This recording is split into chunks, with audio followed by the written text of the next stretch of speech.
Hey, don't go anywhere, because in this video I'm going to be talking about 5 myths that people have about Army basic training.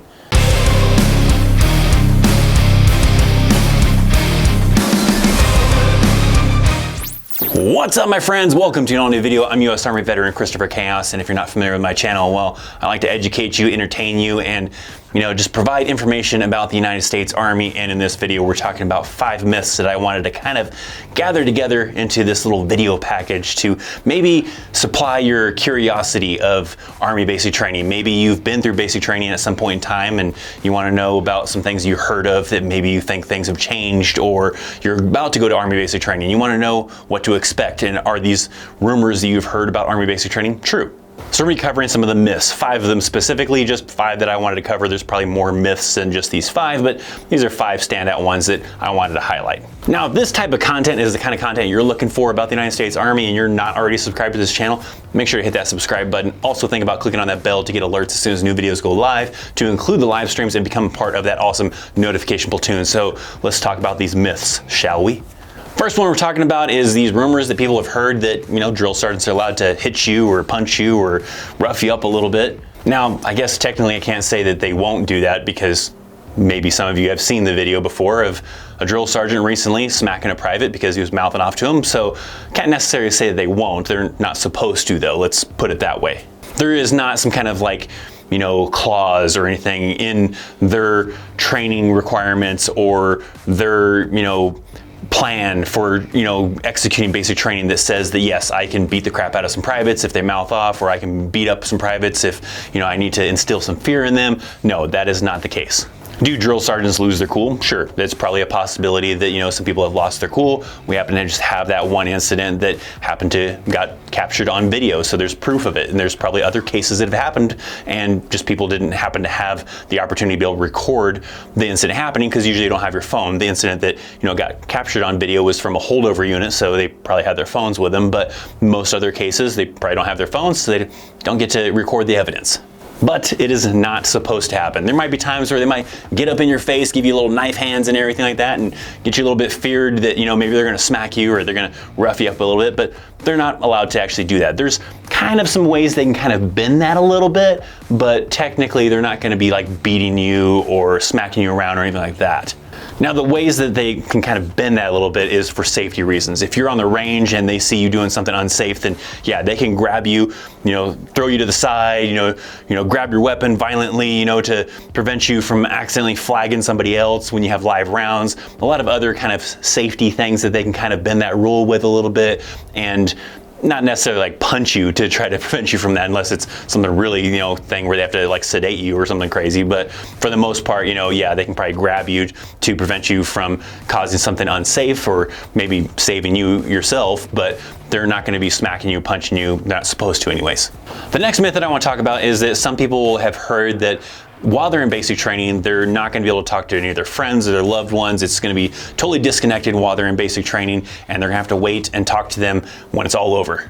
So that one is not true. There are going to be some limitations. You're going to have some basic trainings that might be pretty cool and allow you to maybe have your cell phone for a couple of minutes to make a phone call every once in a while. But there are also a lot of cases that I hear from individuals, especially new soldiers going through basic training recently, that have said that they never got to touch their cell phone other than maybe a few days or a week before graduation, just to simply call their family and tell them what time graduation was and give them a little bit of information about graduation if they wanted to attend. But other than that, they didn't get to even touch their phone. But then I've also seen some people where they're like, oh yeah, I was able to watch ThatChrisChaos YouTube videos and have a little bit of free time to call family and text them and all sorts of stuff while I'm basic training here and there. So that's going to kind of vary on the leadership and everything like that. But like I said, even in the situation of you don't get to use your cell phone at all during basic training, you are still going to have moments you're going to be allowed to write letters. They usually encourage that. Usually part of the packing list for Army basic training is a notepad, some envelopes, some stamps, some kind of writing material, so that you can write letters to be able to send back to your friends, your family, let them know how you're doing. You can receive letters so they can send you letters. You'll get some kind of basic training address that you'll be able to give out, so that if people want to write to you while you're in basic training, then you can do so. As a fun little thing, down in the description box, there is my P.O. box. So if you're going to basic training and you want to write down that P.O. box address and you want to send me a letter from basic training and you send me one early enough that I can reply in time before you're going to graduate, I'll send you back a letter. I think that'd be kind of cool to get some letters from some individuals in basic training and maybe even try to reply to as many as I can. But you will have contact with friends, family, at least by letter. Anything else, phone call, probably not going to email unless you're able to use your phone to send some emails, but anything else beyond just snail mail, you know, it just kind of varies based on the leadership, but just kind of be prepared for not being able to do that. And then if you do happen to get a little bit of phone privileges, then cool, it makes it a little bit better. But be prepared that the only communication you're gonna have with friends and family is gonna be snail mail. You're gonna have to hand write something out and put it in an envelope and put a stamp on it and mail it out. Now these next two that I'm going to talk about, I actually kind of covered in another video that talked about myths, but I still get these questions a lot from people that have not heard about these myths. Maybe they didn't see that video, maybe they just never heard the straight facts from it. So these ones may sound familiar to you if you've seen a lot of my videos. So let's talk about these next two that I've got of these 5 myths that people hear about Army basic training. The next one being a very common one, and that is that soldiers get stress cards nowadays. Some people are hearing that, oh man, they're getting really relaxed with basic training, and you know, they want it to be a lot more laid back and they don't want to put a lot of stress on people and everything. So they're handing out these stress cards, and if a soldier, you know, gets into a situation where they're super stressed out, they can just pull out that stress card and the drill sergeant leave them alone, let them go hang out in the corner somewheres and just kind of calm down for a little bit and then come back and resume training. That is not true. Everybody, you know, as they say this, they're, oh no, I heard about this. They started this in the basic training after I left, or oh, I've heard about it from so-and-so. They told me that they heard that so-and-so got the stress cards and they got to, you know, be able to take a time out. I still even get comments in that previous video of 5 myths of the Army that say that, no, I think that's a real thing. I've heard about that. People do get stress cards. The key thing to note is there are some basic trainings that are handing out stress cards. It is not a card that gets you out of training, that gets you away from the drill sergeants. It is a card that may be actually titled stress card, but what it is it has information to, you know, educate you on how to deal with stress. Maybe some information from the chaplain or something like that. It is not a get out of jail free card that I pull out this stress card and I get to go take a time out. No, it's just a card that may or may not be called a stress card, and it just has some information on it about how to deal with stress. Because if they had something like this, it would go totally against what the whole point of basic training is for, or even OSIT is for, and that is to make sure that a soldier can, you know, work under pressure. You know, so they're going to put them under stressful environments, make sure that they can handle the stress. If they can't handle the stress, they don't need to be in the military. So stress card, kind of. There's a card that maybe gives you information about how to deal with stress, but it is not a stress card that gets you out of a stressful environment. The next one, also a common one I still hear from people, is that they heard that they put something in the food or the shots or something that takes away your sex drive. So that is not true. The kind of logic behind this is that you're just so exhausted. Your body's exhausted. You got your, you know, your mind is on other things. You're stressed out, whatever the case might be, that you just don't have the interest in getting involved with any kind of sexual activity. That's not to say the case for everybody, because I've also heard some crazy stories of people, oh man, yeah, when I was in basic training, I hooked up with so-and-so in the bathrooms or behind, you know, the porta potties or whatever the case might be. So there are people that, you know, maybe it didn't affect them at all. But for the most part, like I remember when I went through basic training, I kind of thought about that myth. I was like, is that a true thing? Is that really happening? Because I had no, you know, interest at all in wanting to engage in any kind of sexual activity when I was in basic training. But again, that wasn't because they were, you know, giving me some kind of shots that did this or putting something in my food. It's because your body is under a lot of stress. You're tired. You're thinking about other things that are going on, you know, so that's not just something on your mind. You didn't really think about that, and that wasn't something that interests you.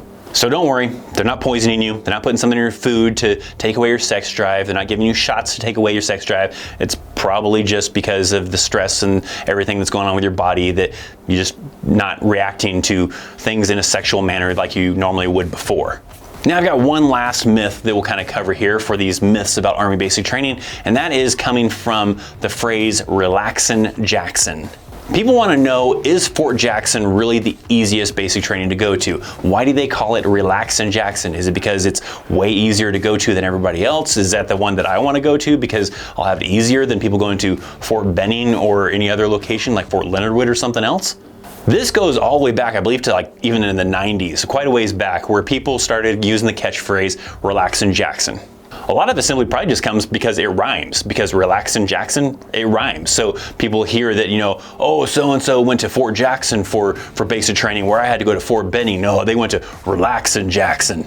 So part of it just kind of comes from that. You know, people heard like these rumors that, you know, they got, you know, vending machines and they got to use their phones all the time and they didn't have to do certain things that we had to do at other basic training locations. When the fact of the matter is that basic training has like a set standard as far as what you need to learn, what you need to accomplish, what you need to complete. So that doesn't change from location to location. Sure, it might be a little bit different for like basic training compared to OSIT, but for basic training in general, if you go to basic training at Fort Benning, at Fort Leonard Wood, at Fort Jackson, it is going to be the same requirements. Now, it doesn't matter if you go to Fort Jackson, Fort Benning, Fort Leonard Wood, wherever you kind of go, there may be some cases where the drill sergeants were more relaxed or more lenient with your class compared to other classes. But, you know, in general, as a whole, just basically going to Fort Jackson alone doesn't guarantee that you're gonna have it easier than somebody going to another location. Even back in the day, when I went through basic training to Fort Benning, I remember, I think we had it like maybe every other Sunday or something like that, where we had a few minutes where we were allowed to use the payphones and we were allowed to call home and everything like that. And then I talked to other people that did basic training at like maybe Fort Leonard Wood or maybe even Fort Jackson or whatever, and they didn't get to use the phones at all. So it just kind of depends on the cycle, on the drill sergeants, on the leadership, as far as how much leniency they want to give to those soldiers. Do they want to be super strict on them? Do they want to relax a little bit on them? Maybe they're just, you know, have gone through a bunch of cycles themselves and they're kind of, you know, gotten a little bit lazy or whatever the case might be, and they're kind of relaxing a little bit. They're like, oh man, I've been doing this for, you know, a couple of years now. This is like my last cycle. I'm not really all about getting all crazy drill sergeant on these people. I'm gonna chill out a little bit. This is my last one. I just wanna get through with it and go back to my MOS. So sometimes you just have cases like that. It doesn't have to be specifically because they were at Fort Jackson or they're at Fort Benning or whatever. It's just sometimes the leadership will kind of bend a little bit and be a little bit more relaxing than other ones, but just simply going to Fort Jackson alone doesn't guarantee that you're gonna have it easier than someone going to a different basic training. So now my question for you guys watching this awesome, amazing video, because you're awesome people and I want to hear from you awesome people down in the comments down below. If you have already been through Army basic training, I'd love to hear, where did you go? How was it? What kind of stories did you hear from other people that went to other basic trainings? Did you hear that yours was harder than theirs, that yours was easier than theirs? Whatever the case is, I'd love to hear some stories down in the comments down below. If you're going to basic training sometime soon, you don't have to tell me specifically when, even though I know a lot of people freak out and be like, oh, it's OPSEC. It's not OPSEC for basic training. If you're telling me about deployments, that's probably OPSEC. But simply telling me about basic training, that's not against OPSEC. So if you want to tell me like where you're going, just to save yourself a little bit of hassle, don't tell me when, just where are you going? I'd love to hear about that also down in the comments below as well. And then for those of you that maybe, you know, don't want to share where you went to basic training or where you're going to basic training, I'd love to hear maybe about some myths maybe that you've heard about Army basic training, maybe even about the Army in general, or even just say hi. I would love to just hear from you. If you're here watching this video, I'd love to get a comment from you. So just say what's up in the comments, share a story, whatever you got.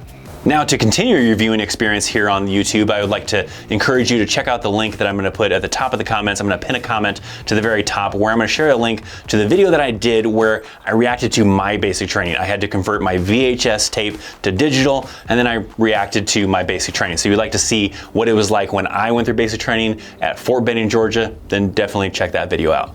But if you like this video, make sure to show some love by hitting that thumbs up. Check out links down in the description. I'm ThatChrisChaos. Thank you so much for watching. I'll see you next time. See ya.